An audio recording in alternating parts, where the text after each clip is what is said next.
Part 3, the practice of adversity, embracing challenges. And now we arrive at the final and perhaps most fascinating point, the practice of adversity. This is a core Stoic belief. The Stoics didn't just tolerate adversity, they welcomed it. They saw challenges, setbacks, and pain as a form of training. They believed that by facing and overcoming obstacles, you build character, you build resilience, and you become a stronger, more virtuous person. As Seneca put it, the fates lead the willing and drag the unwilling. Think about Trump's career again. He's been in a constant state of trial by fire. The Russia investigation, 2 impeachments, a non-stop stream of legal battles and political attacks. For any other person, this would have been a career-ending disaster. For him, it seems to have been training. Every single challenge, every setback, every public attack seemed to not just fail to break him, but to actually reinforce his resolve. It's like a martial artist who uses their opponent's strength against them.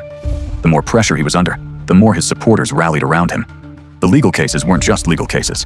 They became a symbol of his persecution, of the deep state coming after him, because he was an outsider, a fighter for the common person. The idea that what doesn't kill you makes you stronger is a cliché, but with him, it's almost literally true. Each challenge, rather than weakening his position, solidified his narrative as the ultimate underdog, the outsider who was willing to take on the establishment for his people. His supporters saw it. They saw the relentless attacks, and they saw him not just surviving, but thriving. They saw a man who wasn't afraid to be in the fight, no matter how dirty it got. And that, in a weird way, is a very Stoic-like fortitude. He seemed to embrace the conflict as part of his journey, as a necessary part of the grand spectacle.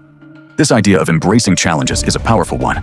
Most people try to avoid conflict. They try to find the path of least resistance. But Trump seems to do the opposite. He walks right into the fire, and he seems to get more energy from the heat. This is a crucial element of a resilient mind.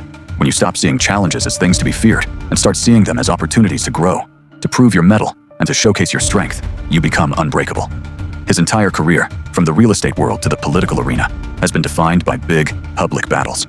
And in each of them, he's maintained his posture, his confidence, and his relentless focus on winning. He doesn't show fear. He doesn't show weakness. He just keeps moving forward, no matter what gets thrown at him. This is the resilience of the outsider. The more the establishment, the politicians, the media, the legal system, tried to take him down, the more he leaned into his role as a champion for those who feel left behind. He wasn't playing by their rules, and that was the whole point. He was creating his own game, on his own terms. And the public, or at least a large portion of it, saw this as a sign of strength, a sign of fortitude. It wasn't about being perfect. It was about being a fighter. And in an age where so many people feel like the world is out of their control, a figure who seems to have an unshakable confidence in his ability to fight back is incredibly appealing. He's a living, breathing example of a man who seems to embody the Stoic ideal of a person who is undisturbed by insult and uncorrupted by flattery.